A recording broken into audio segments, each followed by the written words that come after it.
This time on the Highland Woodworker, we're headed to wood artist Scott Thompson's rustic workshop to get the lowdown on the boldest highboy project I've ever seen. Stop pulling your hair out from the handplane tear out.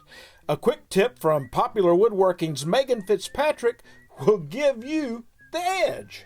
The earliest thing that I can remember is sitting in my house and my dad walks in the door and says, would you be interested in woodworking? Meet Jalen Waggoner, an aspiring furniture maker who is turning heads already with his masterpieces, and he's still in high school. I've got some designs in my head that I'd like to get out.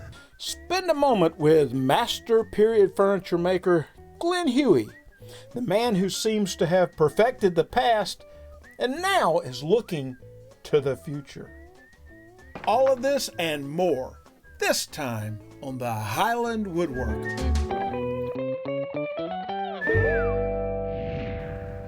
Hello, I'm Charles Brock, and I'm a Highland Woodworker. I just love coming to Highland Woodworking in Atlanta, Georgia for all my fine woodworking tools. Hello, Ed Cent. Hey, Chuck, good to see you again. Nice to see you. Ed, I've started working with some 9, 10, 11-inch boards. I need to be able to plane and joint those, and I only have an 8-inch joiner. Well, I think we can help you. Ryon makes a joiner planer. We'll handle boards up to 12 inches wide for you. That sounds great. But first, my friend Scott Thompson is building a replica of Samuel McIntire's beautiful mahogany chest-on chest. Well, Scott, this is Marrowbone Hills, right? You are in the Marrowbone Hills right now. It's named after Big Marrowbone Creek and Little Marrowbone Creek that come together, and you're right in the middle of it. What a beautiful place. Yeah. And you've got kind of everything that you need to establish life here. We do. The woodworking business sort of fits into a vision of growing a family, and so we have chickens and fresh eggs and goats and fresh milk, and wow. We harvest some of the trees, turn them into boards, let them dry, and then we make furniture and cabinets out of them. You've got a residence here with a log cabin and beautiful stone building attached to it as part of your house. A little addition we made, and as our family grew, we added on a little bit, and then a shop down here that's 100 feet from the house. Well, I can see this is where I'm going to feel at home.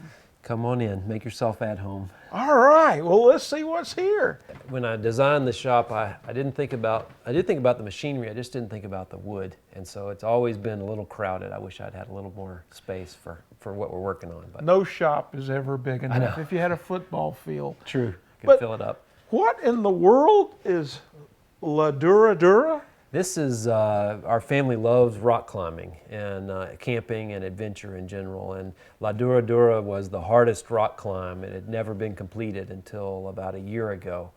Some top climbers in the world set it up, but La Dura means the hard. And the guy that was setting it up would call it that. And then finally someone said, there's lots of hard climbs. Which one are you talking about? He says, La Dura Dura, like the hard, the hard. And so I've named this project La Dura Dura because it just has every element of woodworking in it. It has carving, turning, carving on turnings, dovetails, sliding dovetails, just anything you can think of. So I'd love to show you a few more details.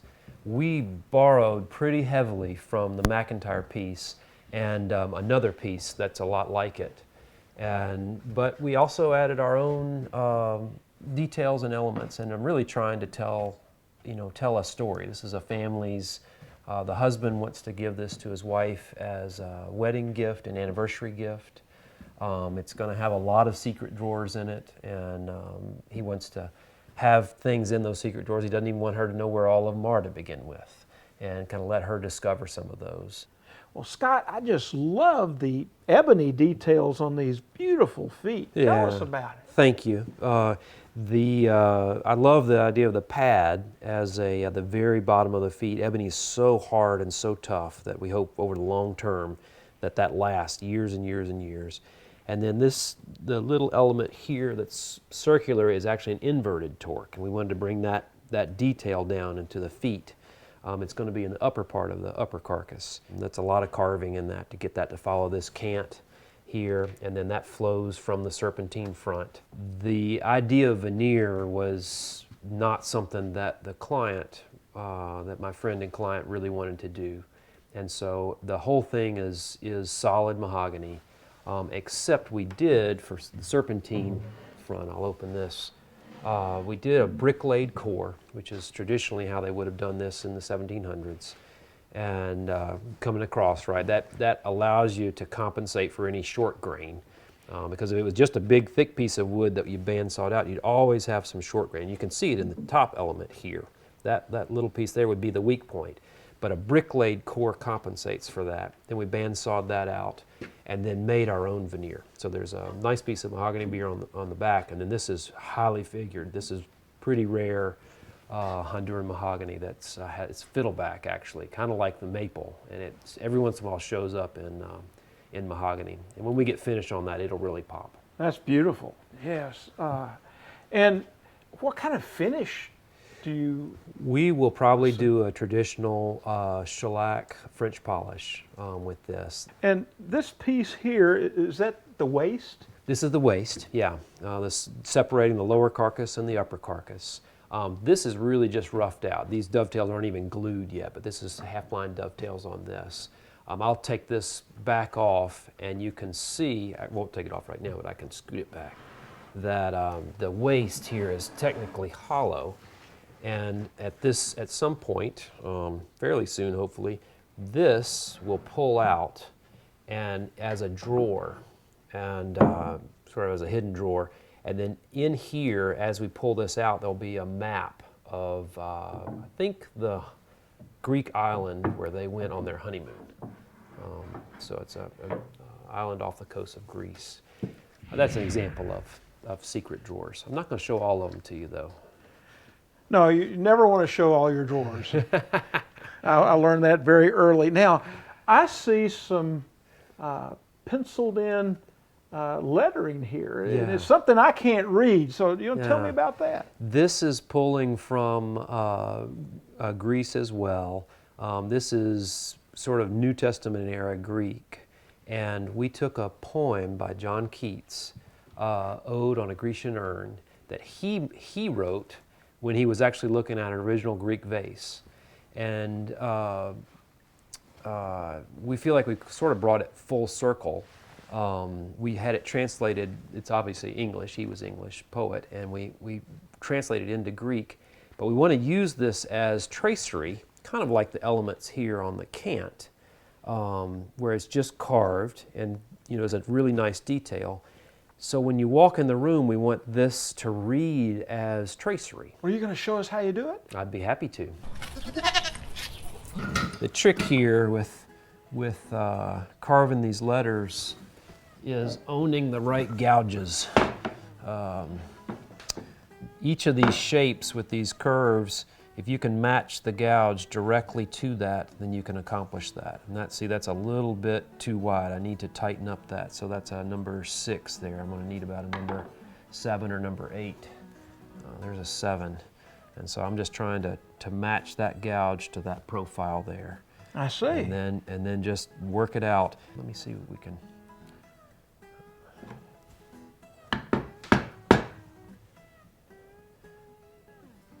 So as I'm going, anytime you're carving, you've got to be thinking about grain.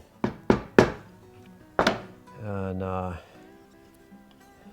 usually, if a number 7 works this way, I'll switch to a number 8 coming back this way, because that's actually going to be a tighter radius. Sure. When I've turned over. That 7 is a little too tight. I think I'm going to go back to that 6 and see if I can get it to work. But this, I have a feeling the 7 is going to be great on the back side there. Let's see what the 6 will come in and relieve that. All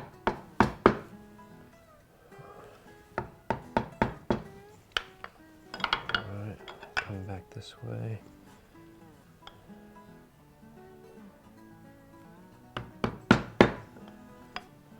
And then I've also found as I get down in there, sometimes the angle is constantly changing, and that tighter gouge actually will finish it out. But the goal is always to have really crisp lines, and I can even move this light here, and as the shadow catches that, I think that's one of the most interesting things about the letter carving there, and actually any carving. But when the shadow catches it, and when the light comes across there, and shows those little lines there, and coming down to really crisp points. Well, Scott, with every great project, especially the one you're doing, it deserves a great piece of wood, and wow, this is some wonderful mahogany. Yeah. I know there's a story behind this. Yeah, there is. This board came from a tree that was blown down in Hurricane Mitch in Belize during 1998. And we found out about it through Hearn Hardwoods and just purchased a good part of the tree for the project. It has there are some elements to mahogany where we really have sort of stolen the wood from different parts of the world. And I want to be careful not to participate in that, but this one was harvested after it had been blown down in the hurricane. And we had permission from the government and bought it from there. It got held up in customs for about 3 years, stayed in Belize, and then finally got up to Hearn Hardwoods south of Philadelphia. You've got some nice material over here for rails and stiles. Sure. That's quarter sawn even. Right, we could pull from different, because we've got the whole board, we can select what pieces are appropriate for what parts. And I do like that a lot. I'm really thankful for having great materials and a client that wanted to invest in really great materials. So. Well, this is a winner. Thank you so much, Oh, Scott. Thanks for coming. Great to have you. Come back anytime.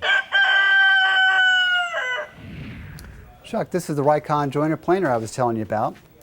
It's got 12 inches capacity, and it has a fence, of course, for joining the edge. But what I really like about it is the fact that you can take your wider stock you get from the lumber yard, get it nice and flat, then you can plane it to have perfectly parallel-sided material, which for building makes it a lot easier.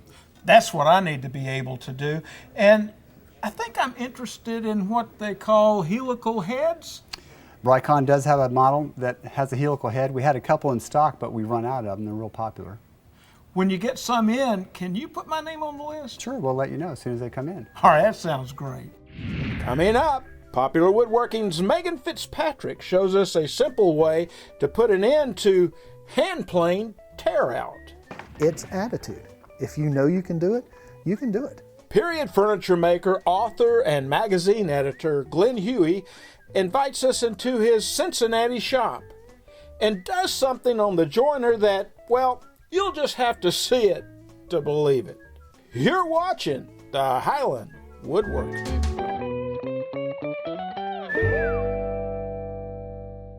Saw Stop is the only table saw that stops on contact with skin.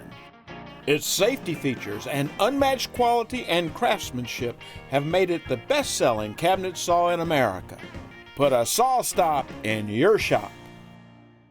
Ryon Power Tools, a leader in woodworking power tools for over 10 years with a passion for quality and performance at an affordable price. Ryon has a full line of dependable tools, including a long list of industry-leading bandsaws like their new powerful 10 350 14-inch Professional. Ryon Power Tools, tools designed by woodworkers. Do you need wood? Then go nowhere but Bell Forest Products. Come stand in awe of our 20,000 square foot showroom that houses over 75 species of exotic wood, the largest in the Midwest. What more could you want? A knowledgeable staff? Well, come in and speak to one of these handsome young men because they know wood. They breathe wood, they eat wood, they live wood, they love wood, they are wood. So plan your adventure to Bell Forest Products, 200 East Hematite Street, downtown Ishpeming, or visit us online at bellforestproducts.com. Because we got wood. Masterpiece Wood Finish is a special 3-part oil and wax system designed to enhance the beauty of wood. It's easy to apply, maintain, and repair. Applying several coats of the base coat, mid coat, and top coat to a prepared wood surface will create a finish that will make a craftsman smile. I help develop Masterpiece Wood Finish, not just for your masterpiece, but mine too. Forrest, manufacturer of the award-winning Woodworker 2, presents the PVW blade, designed specifically for the rip and cross-cutting of plywood and plywood veneers without splintering or chip-outs. Highland Woodworking has been a leader in woodworking education for over 30 years. They offer all kinds of woodworking classes year-round, ranging from how to hand-cut dovetails and mortises, to how to sharpen a plane or a chisel, how to build a cabinet, a chair, or a bookcase, or how to turn a wooden bowl. There are classes on wood finishing, French polishing, and even antique furniture restoration. For a list of upcoming classes that may interest you, go to highlandwoodworking.com.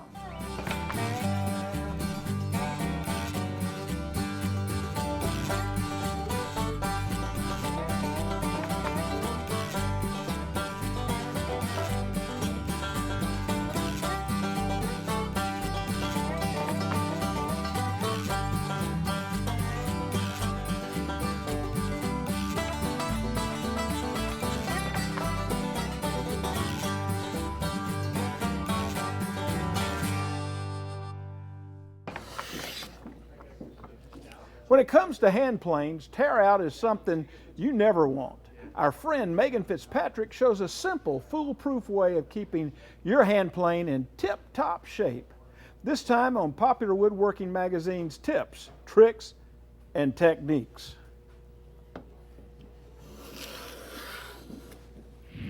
Megan, plane setup is so important, and I'd like to be able to reduce tear out and be able to get all I need out of my hand planes. Have you got some ideas for me? Well, one thing that you can do is set your chip breaker really close to the edge of your plane blade. And Rhett Fulkerson, who's a plane maker in Frankfort, Kentucky, showed us this trick when he was here in the shop a few weeks ago. And it's really almost foolproof, and it's quick and it's easy, and I recommend it to anybody who needs to set up their plane with the chip breaker close to the edge. So why don't I show you? All right, let's get close to the edge. Okay, so I've got my number 3 here, which I like to use for smoothing. And what I want to do is set the chip breaker closer to the cutting edge here. Yeah. So I'm just going to take a feeler gauge and a flat surface, and I'm going to tape the feeler gauge down on the wood here. And just make sure your piece is really flat. And this is so simple. You're just going to loosen the screw here. Now I'm going to take the sharp cutting edge here, at least I hope it's sharp, and press it up against the back of the feeler gauge here, and I've got a .007, a 7th feeler gauge here. You can go down to as thin as 5 thou or so, much closer than that. You might be causing yourself more trouble than harm. Good though. So I am just going to press the edge of the cutting the blade here up against the edge of the chip breaker and just drop the chip breaker. I need to loosen that a little more. Drop the chip breaker down onto the feeler gauge, and if I have a camber in my blade, which I do here, I want to press in the middle to make sure I have it mating parallel to the highest point on the edge, and then I just tighten the screw back down, and that's it, and you're done. So you're going to get the setting you want with a perfectly parallel edge every time, and having that chip breaker up near the front is going to help you reduce tear out.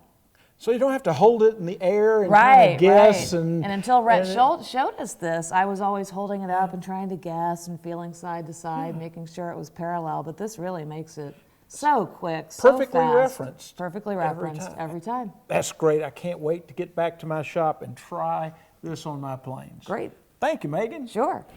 Jalen Wagner is 16 years old and is a master in the making. While most kids his age are building dioramas for their school projects, this Indiana boy is in the shop building exquisite furniture for his. I can't wait for you to meet him, this time on Generation Next. My name is Jalen Wagner, and I'm from Frankfort, Indiana. Earliest thing that I can remember is sitting in my house, and my dad walks in the door and says, would you be interested in woodworking? Like, we could start woodworking. And I said, sure. after that, he bought a lathe, and then we started lathing, and of course, it's fun. And after that, like we just did lily-based stuff, like making vases and stuff like that. And then my school had a Valentine's Day box competition, and we decided like we would like to do something out of wood. And so we decided to make a Pinocchio. His head was lathed along with his nose. Everything else was just poplar construction, 2x4s. My first big project was my Blacker House dining chair. We started on it when I was 13, and I actually turned 14 while we were working on it. And that was very eye-opening to us. We couldn't find any plans online, so most of it we drew ourselves on poster board and just went with what we thought looked correct. The Blacker House chair had to be all square, yet rounded, yet curved. And then the Maloof chair, that one had to, you just kind of put it together and then went from there. Just carved it however you thought it would look and match up on both sides, and just whatever felt right while you were working on it. But they were both a ton of fun to work on. I would probably say the middle of the project is probably my favorite part. It's the part where you have the material in your hands and you can just think in your mind, where can it go from now?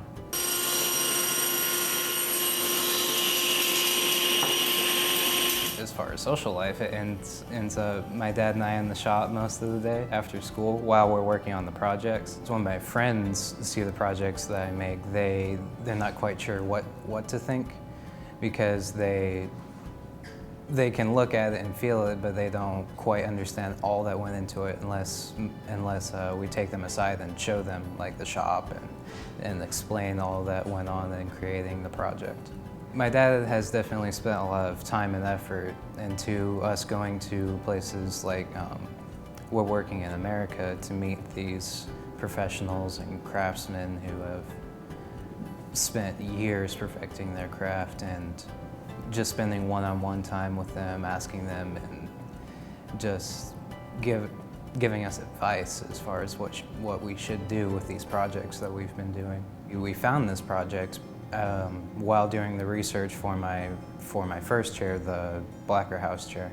We went to several websites, and a lot of people that made these chairs also created the table that went along with it. And so we got to looking at that, and we were thinking, oh, let's maybe not do a chair this year. While they're fun and all, like let's try something else. And so we decided to go with a gaming table, is what they call it. And it has a checkerboard built into the top of it. It has drawers to pull out with all the separate pieces, and it very nicely complements the Blacker House chair. My biggest inspiration in all of these projects right now, I would have to say, hands down, would be my father. He's the one that really gets the ball rolling every year and starts helping me with research and looking into these projects and starting from scratch with poplar and seeing what we can create before we start the actual projects. But I would definitely say it would have to be him. When I grow up, I've been looking into nursing and looking into college degrees and what I can do now while I'm in high school.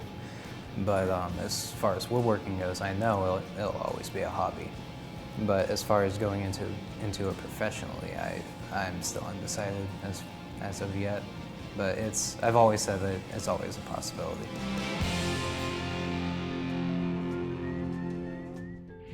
And he looked at me and started laughing. He said, "Would you like to write some articles for us?" And I said, "Absolutely, love to write articles for the magazine." Hear what master furniture maker Glen Huey told a popular magazine editor that completely changed the course of his work. You're watching the Highland Woodworker.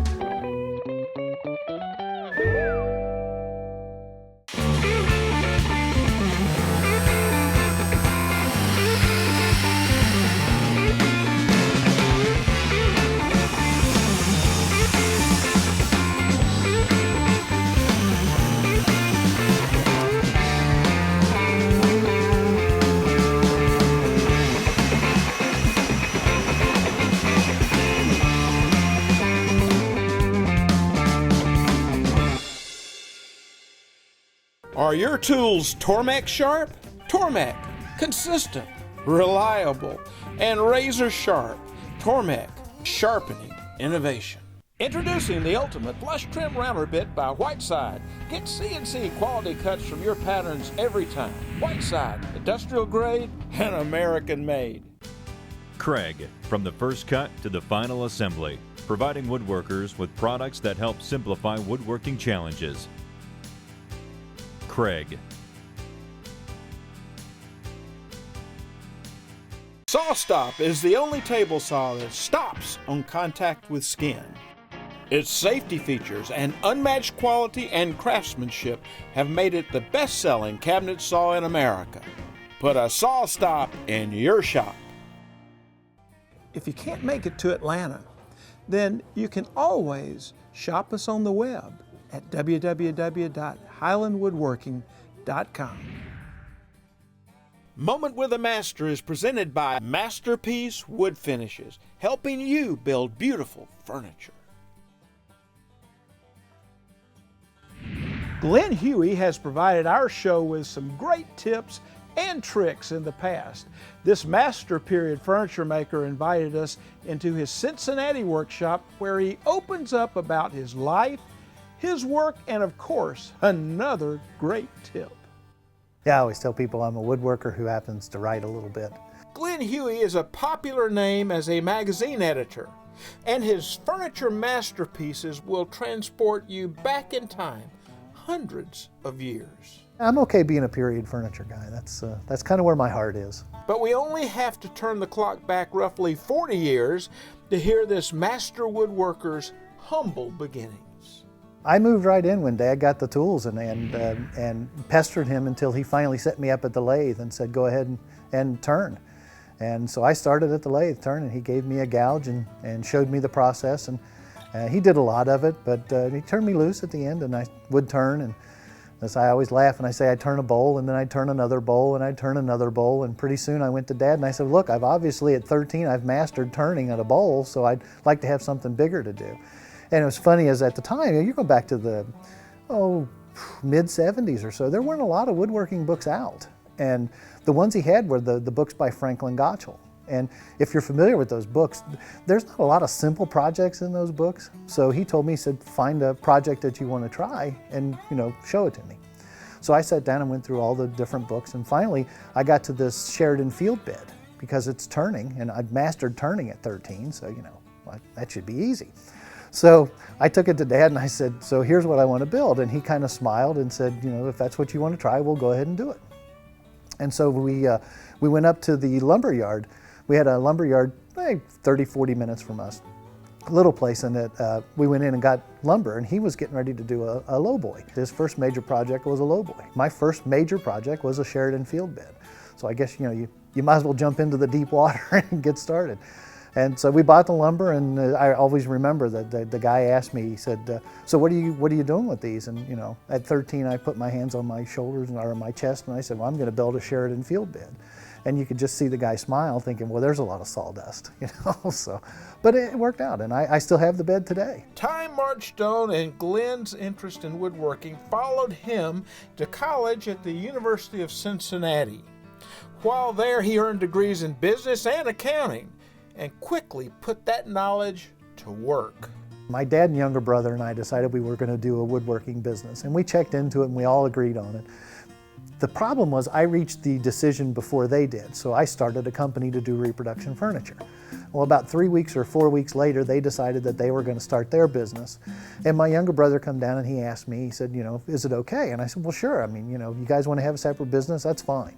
But I said, don't go to all the show promoters and lock up the area because we do very similar furniture.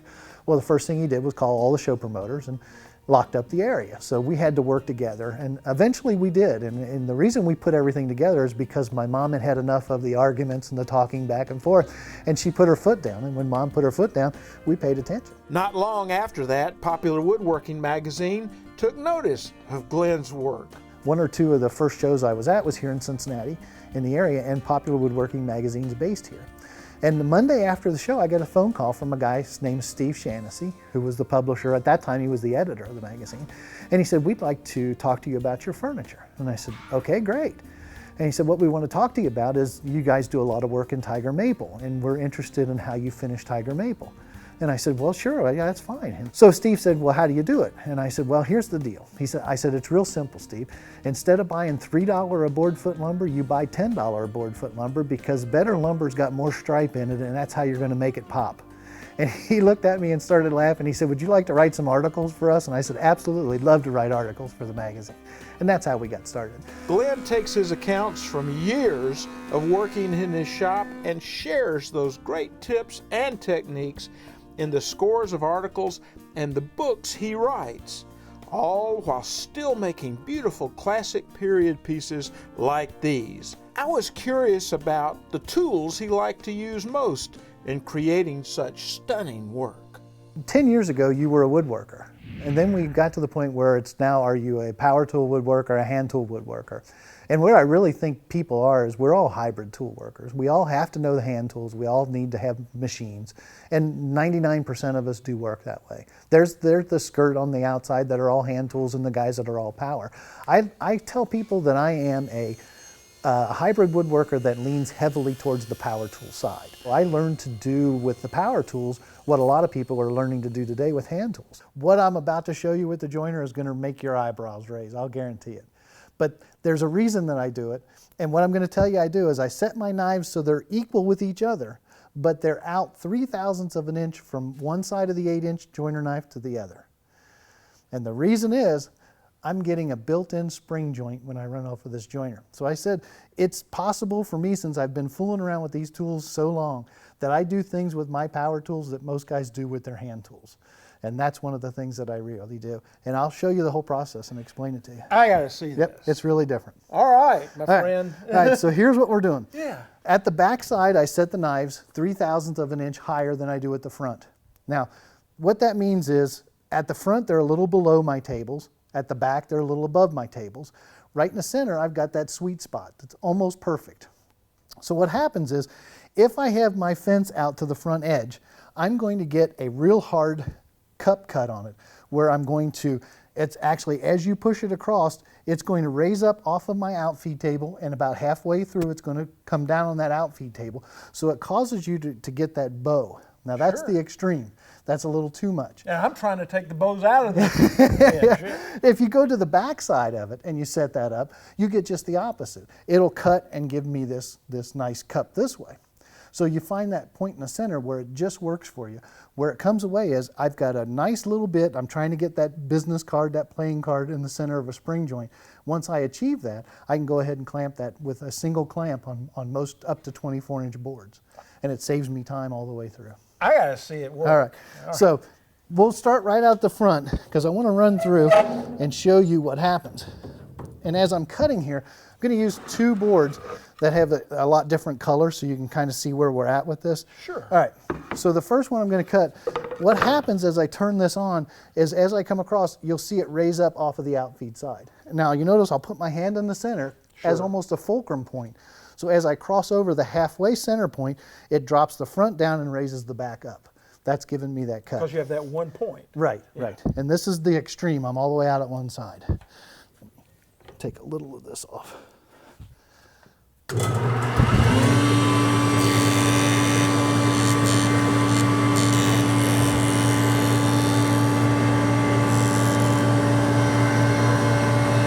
Yeah, cut a little too much of it off. All right, so let's pick it up here.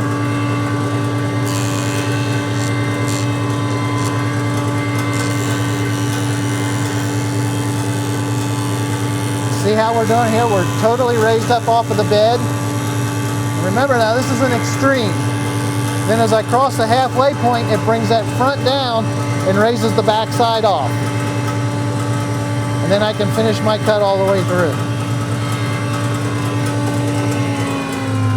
All right. So that balancing point gives you the arc. Right, that's where your center is. Now, I'm so far out that it's not really making the cut at this point. That's why you know you don't need to be out this far. If I lowered the depth of cut, I would be able to cut all the way through the board, but then I'd be taking too much. So I know out here I'm way too far out in front.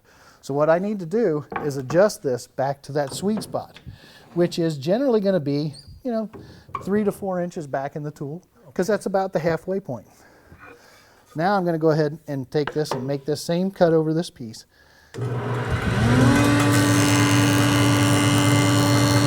Now you'll see it raise up in the front, but you won't see it raise up much. And then you'll see it come all the way down, and I'm cutting clear through the cut. Now that was the first one we cut. It's a little harder to do.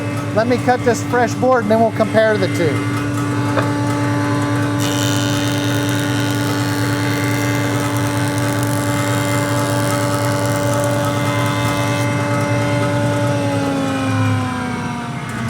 Okay, even on your dead flat joiner bed right now, you can see the fact that we're tight back here at the back, we're tight up at the front, but you can even see right now that it's raising up off of that bed just a little bit.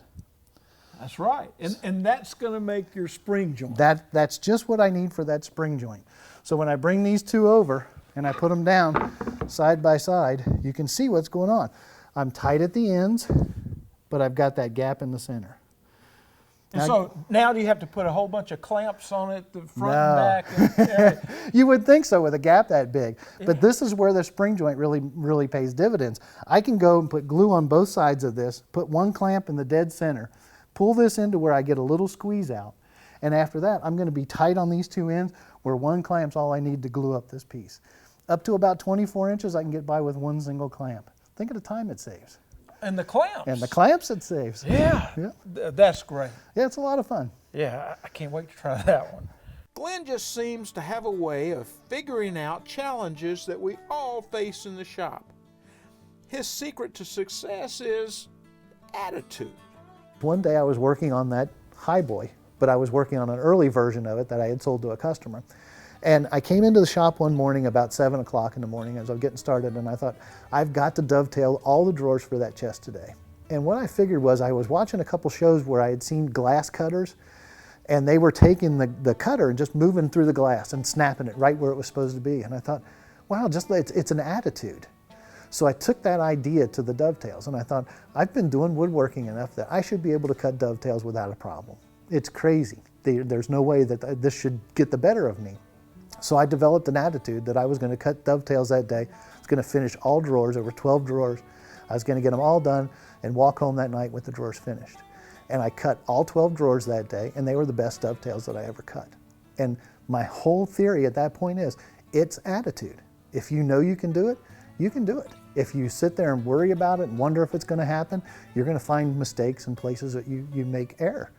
And so a lot of woodworking is just understanding what you're doing and putting it down to work and making it happen. This period woodworker will be using that same attitude to take on something, well, more modern. I'd like to go into a little bit more contemporary, and I've got some designs in my head that I'd like to get out. And before, everything I was doing before period-wise was because I had customers that's where I sold, and that's what I was after. Today, I'm pretty much building for myself, so I can skate out there on some thinner ice and see if I can make it without cracking through. Glen continues to make his mark in furniture making and on those fortunate enough to learn from this marvelous master woodworker. I enjoy working with people in woodworking, giving them information. I love to see when you're working with somebody, the light bulb go off when they finally get what it is you're trying to put across to them. Teaching, you get that, especially one-on-one teaching, It's passing along woodworking, getting people involved and letting them know that part of it. Well, the big day is here. The Ryon 12-inch joiner planer combination has been delivered, set up, and ready to go. And I'm going to face joint this big, wide piece of walnut. Let's see how it does.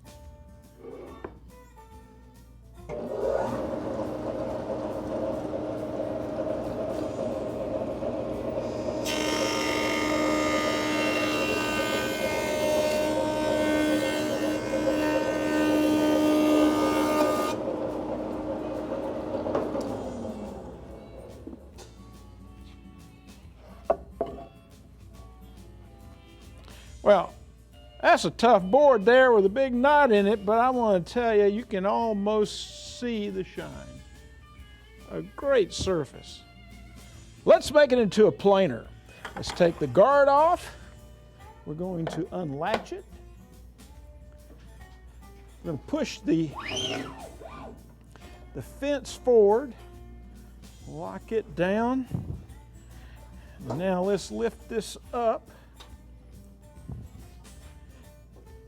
and move our dust collection up here. And now all we have to do is feed a board in here and board will come out over there. Let's give it a try.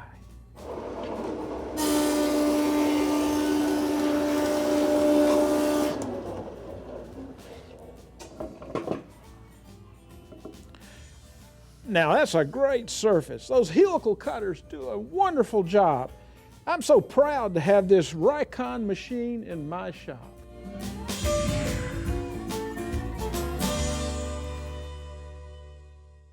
Improve your woodworking experience. Sign up for Wood News Online, a monthly newsletter showcasing the latest news, tips, and classes Highland Woodworking has to offer. By signing up, you'll receive the latest episode of the Highland Woodworker, special store promotions, and Wood News Online delivered straight to your inbox. Sign up today. That's all the time we have left for this episode. Don't forget to like us on Facebook and follow us on Twitter. Until next time, I'm Charles Brock, and I'm a Highland Woodworker.